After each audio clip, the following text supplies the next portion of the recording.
Karibu bwana Boni. Asante bwana. Vipi kwema? Kwema ni kama unavyoona ndugu yangu sasa hapa tuko poa. Labda huko ulikotoka wewe. Mimi blaza niko toka Sopoa kabisa. Kwa nini tena? Sasa blaza, wakati kuna sehemu napita pale ndugu yangu. Nimemwona shemeji yuko na mshikaji. Ingawa yule mshikaji sijamtambua, kwa kumuona usoni hivi nimejaribu kumcheki, sijamtambua. Ila inavyoonesha kabisa pale wapo kwenye mahusiano wale wawili. Yaani shemeji yupi sasa hapo sijakuelewa. Sasa blaza, nikiwa naongea na wewe nikisema shemeji sinamaanisha mke wako? Ama itakuwa umefananisha kwa sababu wife ameniaga asubuhi hapa naenda kwenye vikoba. Na mpaka muda huu hajarudi. Sasa ukiniambia eti kuna sema umeona sijui wapi ndugu yangu anakuwa sikuelewi. Blaza, kwa unamaanisha mimi shemeji simfahamu mpaka leo hii atakikwamba. Siamini ama ninaota ndoto. Kweli kikulacho kinguoni mwako. Sio mwili tu, yani mpaka nafsi. Yote vimekufa ganzi. Kumbe nilikuwa kipofu. Mbele sioni, sitaki kuamini. Rafiki yangu kipenzi. Mume wangu. Naam. Umerudi kazini? Ndio nafika. Karibu. Asante. Karibu mume wangu. Asante. Vipi? Safi, habari ya kazi? Salama, za hapa nyumbani. Njema kabisa, sio wewe. Salama mke wangu. Yaani uko ndani mtoto yuko peke yake nje kweli? Hamna mume wangu. Wewe ni Pendo hayupo hapo nje? Maana nilimwacha na Pendo. Hayupo. Nilimwacha alikuwa anacheza na Pendo. Pendo hayupo. Mimi nafika mtoto kakaa peke yake nje. Niliona simu inaita maana nilikuwa hapo hapo. Ushaanza.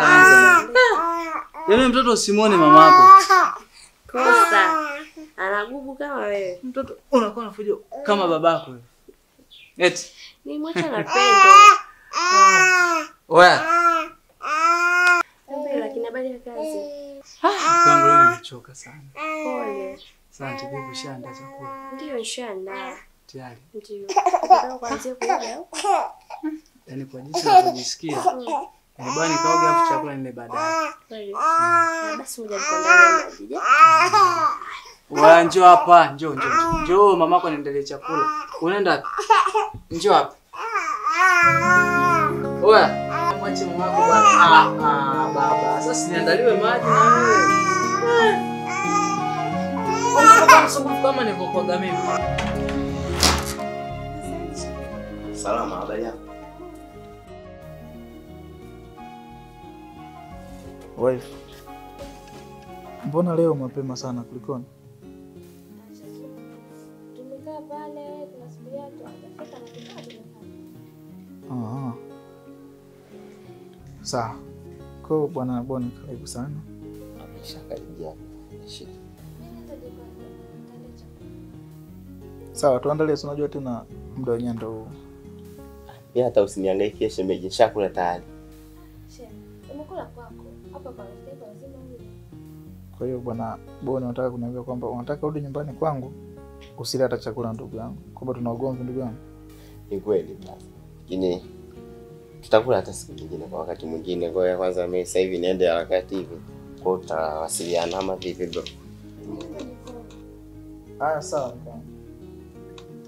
Basi. Sasa ndugu yangu mwenyewe kwanza niwahi kuna sehemu nilikuwa naelekea kama nilivyokuelekeza kwa hapo mwingine.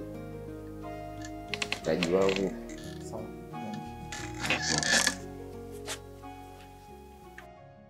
Hivi maneno aliyoongea Boni yatakuwa na ukweli wote kweli? Na maana mke wangu kwamba ananisaliti? Hebu ngoja nimuulize. Wife? Abe mume wangu. Njoo mara moja.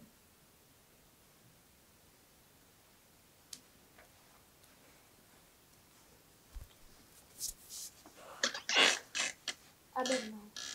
Hivi wife, leo ulikuwa wapi? Jamani, nilikuwa wapi kivipi tena? Asubuhi nimetoka hapa nimekuaga kwamba naenda kwenye vikoba. Nimefika hapa umeniuliza umetoka wapi, nimekujibu kwamba nimetoka kwenye vikoba na hatujakaa kikao kwa sababu watu wamechelewa kufika. Sorry wife, unajua leo siko poa kidogo, kichwa kinaniuma, kwa hiyo kwa nishasahau. Sema hivyo.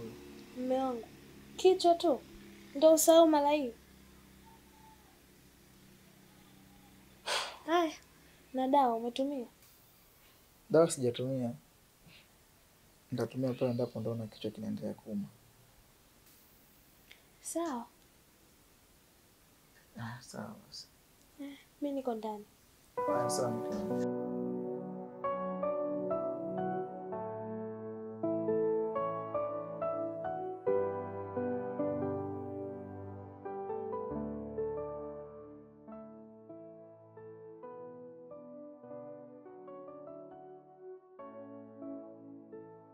Shogangu.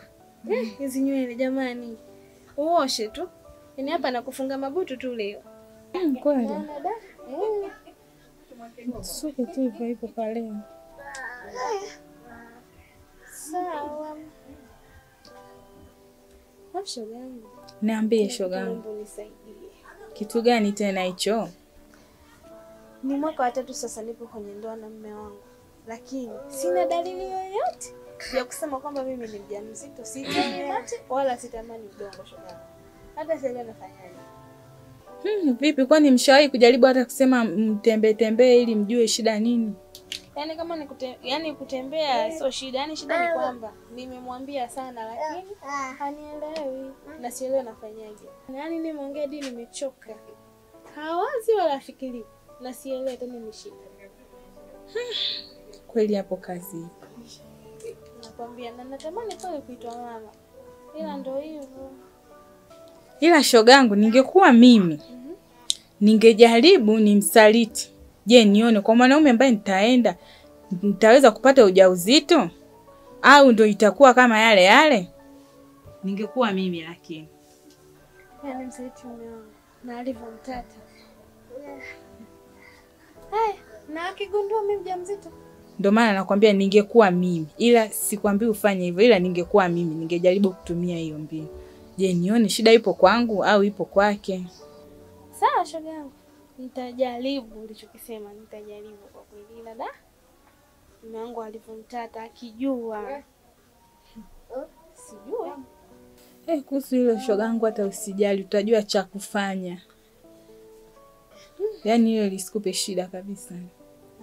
Vipi lakini mambo ya mtaani kwenu kunasemaje? Mtaani kwetu kunako basi zaidi tu ya umbea. Sasa unajua watu wakishajua unapendwa wanapata wivu. Wanaumia, wanateseka kazi yao kutujadili tu mtaani. Na hapo bado bwana. Yaani hapo bado ndo kwanza wanaanza. Basi nimepita saluni kwa watu pale nasikia tu Eva anapendwa si nini na nini, bwana yake mwenyewe ndio hivyo muuni. Lakini mimi cha msingi naangalia anapendwa, anajaliwa. Mimi hata siteseki. Jamani, sio atakosipendwe. Hata wana magugu wale. Pole yao. Tena pole kubwa.